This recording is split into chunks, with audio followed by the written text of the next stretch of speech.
হয়ে যাবে। এবং অবশ্যই তোমরা একটু প্র্যাকটিস করবে ফ্রি হ্যান্ড লেখার, যাতে করে একটু এদিক সেদিক হলেও হয়তো কমন যদি হয়তো এটা কোনোভাবে ঘুরিয়ে দিল, তখন যাতে তোমরা লিখতে পারো। আরেকটা বিষয় একই একই সঙ্গে, সেটা হচ্ছে যে যদি এই প্রশ্নটা, এই যে এই প্রশ্নটা আমরা আলোচনা করব, এইটা এটা আমি বাদ দিয়ে রেখেছিলাম। সো এটা আলোচনা করব। এবং এটা একইভাবে এরকমটা হতে পারে যে সেন্ট্রাল থিম হতে পারে, ক্রিটিক্যাল অ্যাপ্রিসিয়েশনও আসতে পারে। তবে ক্রিটিক্যাল অ্যাপ্রিসিয়েশন হলে এর সঙ্গে যেমন রেটোরিক প্রসোডি কী কী আছে, যেহেতু এটা সনেট, সনেটের যে এর রাইম স্কিম কী, এগুলো ক্রিটিক্যাল অ্যাপ্রিসিয়েশনে লিখতে হয়, কিন্তু সেন্ট্রাল থিমে এগুলো লিখতে হয় না। সেন্ট্রাল থিমে জাস্ট এখানে সাবজেক্টটা কি, কী বলতে চেয়েছেন কবি, সেটাই লিখতে হয়। সো আমরা সেন্ট্রাল থিম নিয়েই এটার আলোচনা করি, চলো। সো এটার সেন্ট্রাল থিম আলোচনা করতে গিয়ে আমাদের মিল্টন সম্পর্কে একটু জানা থাকা দরকার। তো এই মিল্টন সম্পর্কে জানা যতটুকু দরকার সেটুকুই আমি এখানে বলছি, যে মিল্টন হচ্ছে সমসাময়িক একটা রাইটার, কবি। সেটা হচ্ছে উইলিয়াম শেক্সপিয়ার এর সমসাময়িক। আবার একই সঙ্গে বলতে পারো যে এটা তোমার সেকেন্ড ইয়ারে উঠলে পাবে, যে হিস্ট্রি অফ ইংলিশ লিটারেচারে যেটা রয়েছে, যে এলিজাবেথান এজ, সেই এলিজাবেথান এজের একজন রাইটার বা কবি। তিনি মূলত অন্ধ হয়ে গিয়েছিলেন তার মানে শেষে বয়সের দিকে, শেষ বয়স ঠিক না, মিডিল বয়সের দিকে। এবং তোমাদের এটা কোশ্চেন হতে পারে যে ইংলিশ লিটারেচারে অন্ধ কবিকে। সো ইংলিশ লিটারেচারের একমাত্র মানে প্রসিদ্ধ এবং অন্ধ কবি হচ্ছে এই জন মিল্টন। এটা তোমাদের হচ্ছে, এটা তোমাদের যেই চাকরির পরীক্ষাগুলি এগুলোতে অনেক সময়ই আসে, যে ব্লাইন্ড পোয়েট কোনটা, নিচের কোনটা, এভাবে এমসিকিউতে আসে। তো এক কথায় জন মিল্টন। জন মিল্টনের সবচেয়ে বিখ্যাত একটা রাইটিং, সেটা হচ্ছে যেটাকে বলা হয় মাস্টারপিস, এবং সেটা হচ্ছে এপিক রাইটিং। এপিক মানে মহাকাব্য। তিনি মহাকাব্য লিখেছিলেন, এবং সেটা হচ্ছে প্যারাডাইস লস্ট। প্যারাডাইস লস্ট এটা অনেক বিখ্যাত। এবং এই তোমার এইটাও একটা এমসিকিউতে কোশ্চেন আসে, যে নিচের কোনটি জন মিল্টনের রাইটিং, সেটা প্যারাডাইস লস্ট। এরপরে তার আরেকটা রাইটিং আছে প্যারাডাইস রিগেইন, এটাও তারই রাইটিং, ওটাও এপিক। পাশাপাশি তিনি অনেক সনেট লিখেছেন। তো আজকে আমাদের এই সনেটটা হচ্ছে তারই লেখা। এবং তিনি মূলত ইংল্যান্ডে জন্মগ্রহণ করেছিলেন এই 1608 সালের দিকে, লন্ডনে জন্মগ্রহণ করেছিলেন। সো এই হচ্ছে মোটামুটি। আচ্ছা, আমরা যদি আরও বেশ কয়েকটা রাইটিং সম্পর্কে জানি, যেমন প্যারাডাইস লস্ট, প্যারাডাইস রিগেইন, তারপরে তারপরে লাইসিডাস, এগুলো হচ্ছে বিখ্যাত আর কি, অ্যাগোনিস্ট, এগুলো বিখ্যাত। সো এগুলো তোমরা পড়তে পারবে পরবর্তীতে, ফোর্থ ইয়ারে মাস্টার্সের দিকে কিছুটা পাবে। আচ্ছা, সো এই হচ্ছে তার সম্পর্কে জানাশোনা। আমরা এবার এই রাইটিংটা সম্পর্কে জানবো। এইটার সেন্ট্রাল থিমের কথা যেহেতু বলছি আমরা, এটা সেন্ট্রাল থিম এক কথায় অন হিজ ব্লাইন্ডনেস বলতে, এখানে অন হিজ, হিজ বলতে এখানে কবি নিজেই, এবং ব্লাইন্ডনেস বলতে অন্ধত্ব, সেটা জানোই তোমরা। সো তার যে অন্ধ হয়ে যাওয়াটা, সেই অন্ধ হয়ে যাওয়ার পরের ঘটনা হচ্ছে এই কবিতার ভেতরে রয়েছে, এবং এটা সনেটের আকারে তিনি লিখেছেন। আচ্ছা সিদ্দিকুল, তুমি তোমার ক্যামেরাটা অফ রাখো, তোমাকে দেখা যাচ্ছে। আর স্যার, ক্যামেরাটা বন্ধ করতে পারতেছি না তো, মানে একটু অপশনটা বলতে পারবেন? আচ্ছা, এইটা ওপরের দিকে সোয়াইপ করলে তুমি ক্যামেরা বন্ধের অপশনটা পাবে। বুঝতে পারিনি, আবার বলেন। আচ্ছা, ওপরের দিকে আঙ্গুল দিয়ে সোয়াইপ করো। ও আচ্ছা।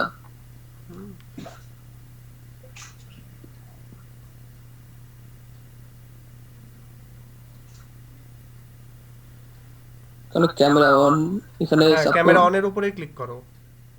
অনের উপরে ক্লিক করলে আচ্ছা। অপশন, অফের অপশন আসবে, ব্যাস। হ্যাঁ, এসে অফ গেছে। হয়ে গেছে। এখন ঠিক আছে স্যার, স্পিকারটা অফ ধন্যবাদ। রাখো, এখন স্পিকারটা অফ রাখো, মাইক্রোফোনটা আচ্ছা। অফ করো।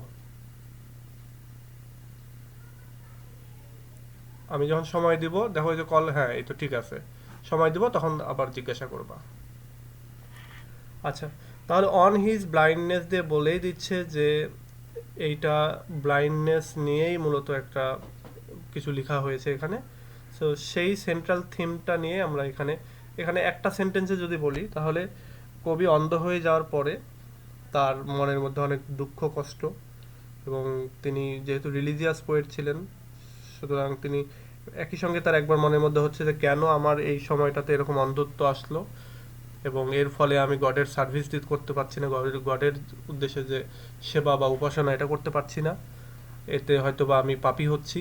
পরক্ষণে আবার যেটা বলছে যে লাস্ট পর্যন্ত গিয়ে প্রথম দিকে সে একটু বলছে যে একটু মন মন খারাপ আর কি, রাগ তার কষ্ট, তো পরবর্তীতে লাস্টে গিয়ে তিনি গডের উদ্দেশ্যে সারেন্ডার করছেন যে না, গডের যেই গড যেটা করেছেন আমাকে সেইটা গডের ডিসিশনের উপরে আমাকে সারেন্ডার থাকতে হবে, বা আমাকে সেটা নিয়ে সন্তুষ্ট থাকতে হবে। গড হয়তো বা এইভাবেই আমাকে আমাকে চাচ্ছেন যে আমি যেন এইভাবেই থাকি। সো এটা হচ্ছে মানে সার কথা। আমরা এবার তাহলে আলোচনা করি এর যে রাইটিং, এই বিস্তারিত আর কি। আচ্ছা, আমি একটা বই দেখে আলোচনা করছি, এটা হচ্ছে তোমাদের গাইড, তোমরা এটা পাবে। এটা হচ্ছে ফ্রেন্ডস ফ্রেন্ডস বুক কর্নারে ইন্ট্রোডাকশন টু পোয়েট্রি যে গাইডটা, নতুন যে গাইডটা, এটাতে তোমাদের এইটাতে আমি যে পেজে পড়াচ্ছি এটা হচ্ছে 45 নাম্বার পেজ। দেখো তোমাদের সাথে সম্ভবত মিলে যাবে, সো তোমরাও এটা ওপেন করতে পারো যদি তোমাদের কাছে থাকে। আর এখন যদি নাও থাকে তোমরা পরবর্তীতে এই ভিডিও দেখবে যখন, তখন ওই বইটা বের করবে, তাহলে লাইন বাই লাইন মিলে যাবে, আমি যে অর্থগুলো বা যেগুলো যেভাবে বোঝাবো সেটা মিলে যাবে সব। সো দেখো যে বলা হচ্ছে জন মিল্টন তিনি একটা লিডিং পোয়েট ছিলেন ইংলিশ লিটারেচারের। তিনি ইউনিভার্সালি তাকে, তিনি অনেক রিকগনাইজড, সারা বিশ্বে তাকে অনেক মানে পোয়েট হিসাবে তিনি শ্রদ্ধার বা তাকে সবাই স্বীকার করে। এবং তিনি মূলত পরিচিত হচ্ছে তার সাকসেসফুল লিটারেরি এপিক যেটা প্যারাডাইস লস্ট সেটার জন্য। সো এই এপিকের পাশে তিনি বা এপিকের সাথে সাথেই তিনি বেশ কিছু কবিতাও, ছোট কবিতাও রচনা করেছেন, এবং তার ভেতরে কিছু সনেটও রয়েছে রিমার্কেবল এগুলো। এবং সনেটগুলো রিমার্কেবল হচ্ছে তার ইমোশনাল এক্সপ্রেশনগুলো এখানে, বা তার পার্সোনাল লাইফের এক্সপ্রেশনগুলো এখানে তিনি এক্সপ্রেস করেছেন। অন হিজ ব্লাইন্ডনেস এটাও হচ্ছে তার প্রমিনেন্ট যতগুলো সনেট আছে তার মধ্যে একটি, যেখানে তিনি এক্সপ্রেস করেছেন তার পার্সোনাল যে দুঃখ, এই অন্ধ হয়ে যাওয়ার পরে যে পার্সোনাল দুঃখ সেটা তিনি এখানে প্রকাশ করেছেন। এই কবিতা সম্ভবত লেখা হয়েছিল 1652 সালের দিকে, এবং মানে এটা ঠিক যখন তিনি অন্ধ হলেন তার ঠিক পরেই, মানে তিনি 45 বছরের বয়সের দিকে অন্ধ হয়েছেন, 44-45 বছরের বয়সের দিকে, তার ঠিক পরেই এটা লিখেন আর কি। বলা হচ্ছে যে এইটা মূলত তার যে ব্লাইন্ডনেস সেইটার কোনো কবিতার ভিতরে যদি তিনি উপস্থাপন করেছেন তাহলে এই কবিতাটাই হচ্ছে প্রথম কবিতা, মানে এই কবিতাতে তিনি প্রথম তার ব্লাইন্ডনেস নিয়ে কবিতা মানে ইঙ্গিত দিয়েছেন বা লিখেছেন। এবং এখানে তিনি মূলত এক্সপ্রেস করেছেন তার ভেতরের যে কষ্ট এবং তার যে ডিপ্রেশন সেটাকে তিনি প্রকাশ করেছেন, তার অন্ধত্ব নিয়ে তার ভেতরে যে কষ্ট সেটা তিনি প্রকাশ করেছেন। এবং এখানে তিনি আরও রিপ্রেজেন্ট করছেন যেটা, সেটা হচ্ছে যে তার যে এই যে কম বয়সে 45-44 বছর বয়সে তিনি অন্ধ হয়ে গেছেন, পরবর্তীতে আর লিখতে পারছেন না যেভাবে তিনি লিখতে চাচ্ছেন সেভাবে। তো এই সব কিছু মিলেই তার একটা রিয়াকশান এখানে তিনি রিপ্রেজেন্ট করেছেন। এবং এই সনেটটা হচ্ছে একটা এক্সাম্পল, যে example of the way in which Milton as a poet repeatedly meet misfortune. এবং এই মিল্টন যে অনেক মিসফরচুন বা অনেক ডাউট এবং ডিসকারেজমেন্টে ভুগছিলেন সেটা হচ্ছে এই সনেটের মাধ্যমে প্রকাশ করেছে। এবং এই সনেট একটা এক্সাম্পল যে হ্যাঁ, মিল্টন তার লাইফে দুর্ভাগ্য, সন্দেহ এবং ডিসকারেজমেন্ট বা উৎসাহ পাচ্ছিলেন না, এরকম একটা অবস্থার ভেতর দিয়ে তার লাইফ অতিবাহিত হয়েছে, সেটারই একটা এক্সাম্পল হচ্ছে এই কবিতাটি। এবার আমরা জানবো এই কবিতা আসলে আসলে কি বলা হচ্ছে।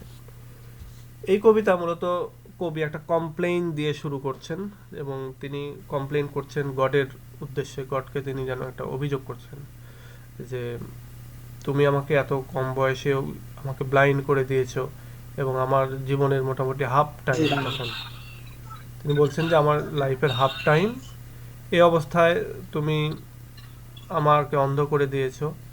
So it is a matter of great সরো তার জন্য, যে ডার্কনেস মানে চোখ থাকার পরে আর্লি লাইফে এভাবে অন্ধকার হয়ে যাওয়া সব কিছু, বা তিনি আর কিছু দেখতে পাচ্ছেন না, এটার জন্য তিনি অনেক অভিযোগ করছেন গডের উদ্দেশ্যে। এবং এখানে তিনি তার ভেতরের যে দুঃখ কষ্ট ডিপ অ্যাঙ্গুয়েজ যেটা ব্লাইন্ডনেসের জন্য, সেটা তিনি প্রকাশ করছেন। এবং তিনি অনেক ভীতও হয়ে আছেন যে তার এই ব্লাইন্ডনেসের কারণে তিনি হয়তো বা গডের সেভাবে উপাসনা করতে পারছেন না, বা গডের সার্ভিসটা তিনি দিতে পারছেন না, বিশেষ করে তার পোয়েটিক ট্যালেন্ট যেটা রয়েছে, মেধা যেটা রয়েছে সেটার মাধ্যমে। যদিও তিনি অনেক উৎসাহী, তিনি দিতে চাচ্ছেন, কিন্তু রাইট ওয়েতে বা প্রপার ইউজ করতে পারছেন না। তিনি চাচ্ছিলেন গডের সেবা করতে, বিশেষ করে রাইটিংয়ের মাধ্যমে, এপিক রাইটিংয়ের মাধ্যমে, কিন্তু তিনি এটা করতে পারেন নাই। He would justify his way. একটাই ধমক দু ভাই, দাঁত কি ধরলে তুমি? যাও, তো নানা ডাকতে শুনতে পাচ্ছে না সোহান? আচ্ছা, আমি একটু ইয়েটা বন্ধ রেখেছিলাম, আমার সমস্যা হয়েছিল আর কি।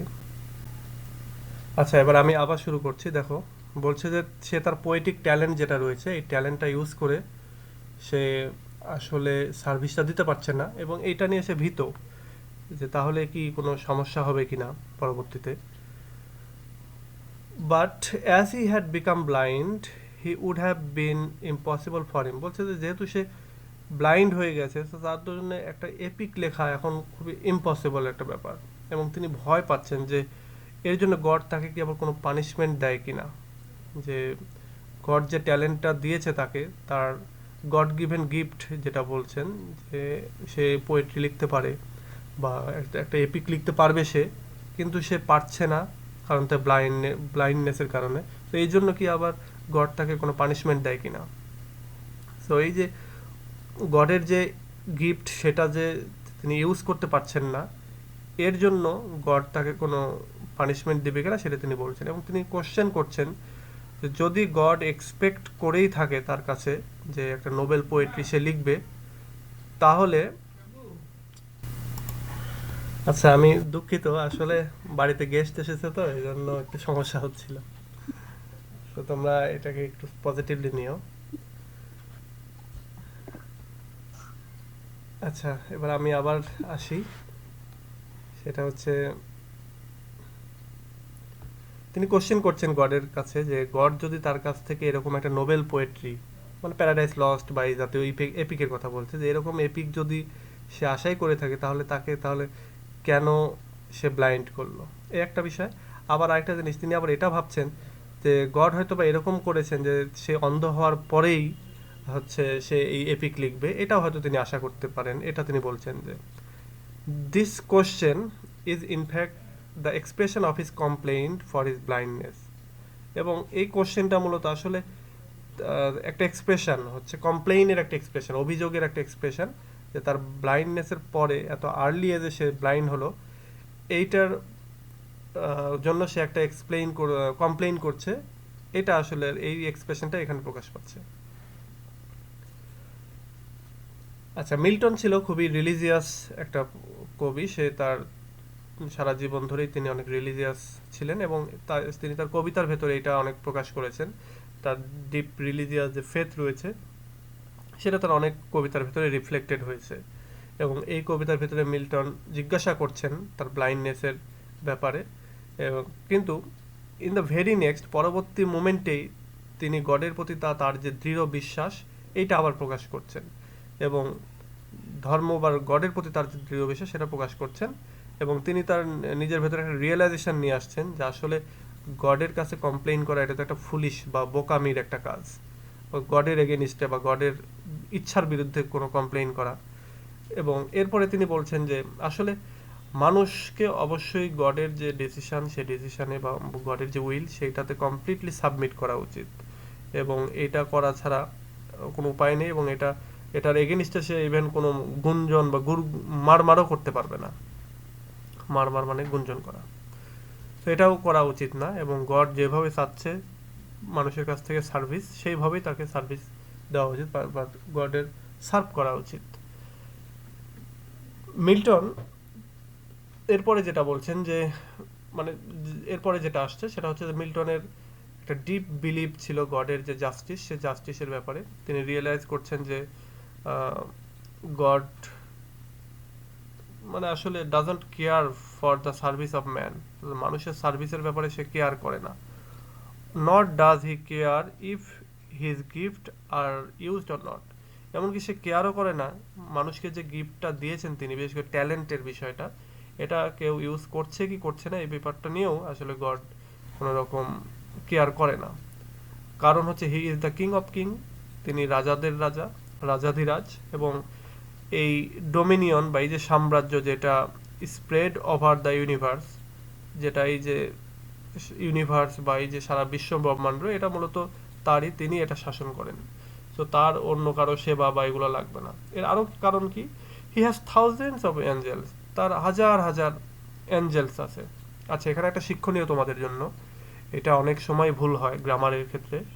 হি হ্যাজ থাউজেন্ডস, এখানে যখন থাউজেন্ড একটা যদি মানে এখানে এস যদি না থাকতো তাহলে এটা হতো হচ্ছে হাজার, 1000, বাট যখন থাউজেন্ডস এস করে দিয়েছে তখন হাজার হাজার। ঠিক এখানে 100 যদি হতো তাহলে 100, আর যখন এস হয় তখন হান্ড্রেডস যখন হয় তখন শত শত। তো এটা তোমরা একটু খেয়ালে রেখো, যাদের ভুল হয় তারা ঠিক করে নিও। হি হ্যাজ থাউজেন্ডস, তার হাজার হাজার আছে, অফ অ্যাঞ্জেলস মানে অ্যাঞ্জেলস আছে, doing the bidding of all time, flying over land and sea, এবং তারা সবাই গডের আদেশ মেনেই এই সমুদ্র এবং ভূমির উপর দিয়ে সবসময় বিভিন্ন কাজ করার জন্য উড়ে বেড়াচ্ছে। তার আরো হাজার হাজার আছে যারা সবসময়ের জন্য গডের পাশেই থাকে, গডের সিংহাসনের পাশেই থাকে এবং তার প্রশংসা করে থাকে। The latter angels are good, বলছে পরবর্তী যে অ্যাঞ্জেলগুলো, অর্থাৎ এই যে পরবর্তী যারা তার আশেপাশে থাকে তারা ভালো, এবং beloved as the active Angel, এবং তারা অ্যাক্টিভ অ্যাঞ্জেল হিসাবে গডও তাদেরকে অনেক পছন্দ করে। So patient submission to his will is the best service to him. So এটি এখানে সিদ্ধান্ত নিচ্ছেন বা বলছেন যে আসলে গডের সিদ্ধান্তের ব্যাপারে ধৈর্য সহকারে নিজেকে সমর্পণ করাটাই হচ্ছে সবচেয়ে বড় সার্ভিস। এটা একটা কিন্তু আসলে ভালো কথা, এই যে তুমি যদি সৃষ্টিকর্তার প্রতি তোমার যদি বিশ্বাস থাকে এবং তুমি যদি তোমার ভালো মন্দ সব কিছুর দায় দায়িত্ব সব কিছু যদি সৃষ্টিকর্তার উপরে ছেড়ে দাও, তাহলে কিন্তু তোমার আর কোনো টেনশন নাই, তোমার কোনো চিন্তা ভাবনা কোনো কিছু নেই। এবং বলা হচ্ছে যে এই this is the best way to serve God or to praise God or to devote him মানে yourself to the God। এভাবে কবি এখানে মূলত গডের প্রতি মানে তার যে বিশ্বাস, তার যে ধারণা, সেটা তিনি খুব ভালোভাবে এখানে প্রকাশ করছেন, এবং তিনি তার নিজেকেও একজন ধৈর্যশীল বা ধৈর্যধারী মানে ধৈর্য নিয়ে তিনি তার নিজেকে গডের যে ইচ্ছা, গডের যে গড যাকে মানে তাকে যা কিছু দিতে চেয়েছেন, মানে এক কথা গডের ইচ্ছা অনিচ্ছার উপরে তিনি তার নিজেকে রেজিগনেশন করছেন বা সাবমিট করছেন। তো লাস্টে এসে যেটা বলছেন লাস্টের স্ট্যান্ডাতে, যে this sonnet is a moving and heart rendering personal documents of the poet. এটা একটি মুভিং এবং হার্ট রেন্ডারিং এবং হৃদয় ভেঙে যাওয়া, টুকরো টুকরো হয়ে যাওয়া একটা পার্সোনাল ডকুমেন্ট মূলত কবির। এবং এইটা ইট brings the readers close to the mind and heart of the blind poet. এবং এই কবিতাটা মূলত রিডারদেরকে, সাধারণ আমরা যারা পড়ছি কবিতাটা, তাদেরকে কবির মন এবং হার্টের কাছাকাছি নিয়ে যাচ্ছে। The sonnet brings out the poet's sense of mission. এই কবিতার মাধ্যমে কবির যে কাজের প্রতি যে সেন্স অফ মিশন, মানে গড যে মিশনে তাকে পাঠিয়েছে সেই মিশনের প্রতি তার যে সেন্স, সেটা his anguish at early blindness, এবং তার যে অ্যাঙ্গুইশ অর্থাৎ এত তাড়াতাড়ি সে অন্ধ হয়ে গেছে এটার জন্য তার যে মনোকষ্ট সেইটা, and his unshaken faith in God and religion, এবং গড এবং তার ধর্মের ব্যাপারে তার যে বিশ্বাস, এইগুলোকে মূলত এই সনেটটা তুলে এনেছে। বের করে এনেছে। তো এটা হচ্ছে এই কবিতাটির মেইন কথা বা সেন্ট্রাল থিম। এটাকে যদি আমি আরও ইজি করতে চাই, একটু পয়েন্ট আউট করে দিতে চাই, তাহলে যেটা হচ্ছে প্রথমে ইন্ট্রোডাকশন, আমি তোমাদেরকে একটু বলি। সেটা হচ্ছে প্রথমে ইন্ট্রোডাকশন এবং এই কবিতা সম্পর্কে একটু তথ্য। এরপরে বলা হচ্ছে যে কবি প্রথম স্ট্যান্ডাতে এখানে যেটা বলছে যে আসলে কবি শুরুতেই গডের প্রতি একটা অভিযোগ দিচ্ছেন। ঠিক এরপরেই তিনি আবার ভাবছেন যে আচ্ছা, গডের প্রতি তো অভিযোগ দিয়ে লাভ নেই। তো গড মানে গডের প্রতি তার অভিযোগ দেওয়ার কারণ হচ্ছে এরকম যে গড আমাকে যে ট্যালেন্টটা দিয়েছে, এই ট্যালেন্টটা তো আমি খাটাতে পারছি না এখন আর, যেহেতু আমি অন্ধ। তাহলে এর জন্য কি আবার গড আমাকে কোনো পানিশমেন্ট দেয় কিনা। আবার তিনি এটাও ভাবছেন যে আসলে হতে পারে যে গড আমি অন্ধ হওয়ার পরে যাতে লিখি, এটাই হয়তো বা গড চেয়েছেন। এটা আর কি তিনি সে আর চিন্তা করছে। তিনি তার সারাটা জীবন ধরে রিলিজিয়াস ছিলেন এবং গডের প্রতি তার একটা ফার্ম বিশ্বাস ছিল, সব কিছুই ওকে। এবং এটার জন্য শেষ পর্যন্ত তিনি চিন্তা করছেন যে না, গড যেহেতু তিনি কিং অফ কিংস, তিনি যেহেতু সর্বেসর্বা, সর্বশক্তিমান, তো তার প্রতি কমপ্লেইন করে লাভ নেই, বরং সব মানুষেরই উচিত তার ইচ্ছা অনিচ্ছার প্রতি নিজেকে সমর্পণ করা। এটা কবি বলছেন, তার রিয়েলাইজেশনটা আসছে এখানে। এবং তারপরে তিনি আবার রিয়েলাইজ করছেন যে আসলে গড তো গড, কিং অফ কিং, বা পুরো সব কিছুই তো তার। So, মানুষ তাকে কেয়ার করুক বা মানুষ তাকে সার্ভ করুক, এটা তার মানে করলেই কি না করলেই কি, এটা তার কিছু যায় আসে না। এর কারণ হচ্ছে তার আদেশ নিষেধ, তার প্রশংসা করা, সব কিছুর জন্য তার হাজার হাজার অ্যাঞ্জেলস রয়েছে, তারা সব সময়ের জন্য তার ইচ্ছা অনিচ্ছার উপর নিজেদেরকে সমর্পণ করে রেখেছে। সো লাস্টে তিনি ডিসিশন নিচ্ছেন এই জন্য, এটা ভেবে যে আসলে দ্য বেস্ট সার্ভিসের ওয়ে যেটা, সেটা হচ্ছে যে গডের প্রতি নিজেকে সমর্পণ করা, গডের ইচ্ছা অনিচ্ছা, সেটা ভালো হোক খারাপ হোক, দুইটাকেই মেনে নেওয়াটাই হচ্ছে সবচেয়ে best way to serve god. এটাই আর কি শেষ পর্যন্ত বলছে। আচ্ছা, সো এই যে আমি আলোচনা করলাম, এটুকুই মূলত এটা সেন্ট্রাল থিম। তোমাদের যদি কোনো কোশ্চেন থাকে তোমরা করতে পারো। আর আমি একটু শর্ট করব, আমি তো তোমাদেরকে বললামই যে বারবার সমস্যা হচ্ছে।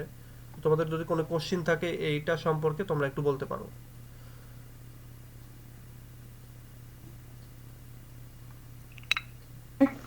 এখানে একটা কোশ্চেন এমনিতে আসে মনে, যে সে যখন অন্ধ হয়ে গেল তাহলে হুম। সে লিখছে কিভাবে, মানে পরবর্তীতে যে লেখাগুলো সে লিখছে এটা কিভাবে সম্ভব হয়েছে? আচ্ছা, এটা নিয়ে আমি কখনো পড়িনি, তবে এর আগে আমি শুনেছি এরকম যে সে বলতো অন্য একজন লিখতো, এরকম।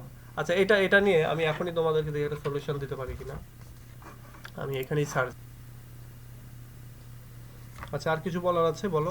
স্যার এটাকে কি স্যার সনেটস অফ ইনোসেন্স বলা যাবে?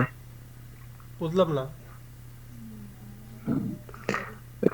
সনেটস অফ ইনোসেন্স বলা যাবে স্যার এটাকে?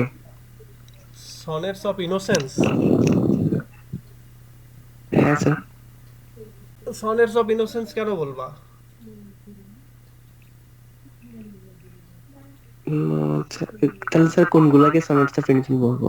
আচ্ছা, সনেটস অফ যেগুলা কি গডের প্রশংসা করা হয় এগুলাকে বলবো?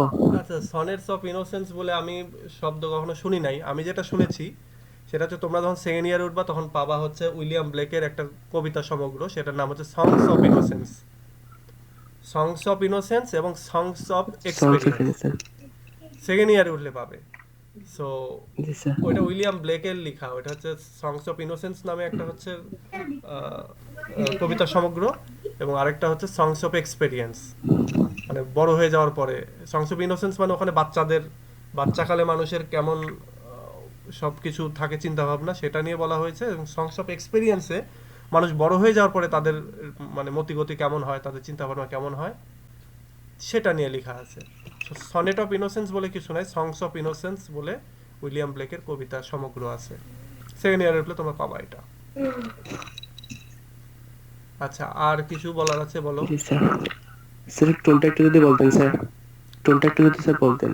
এটা অবশ্যই পার্সোনাল টোন। হুম, জি স্যার। পার্সোনাল, এখানে তোমার পার্সোনাল অ্যাঙ্গুইশ, তারপরে ডিপ্রেশন, এগুলো প্রকাশ পাচ্ছে।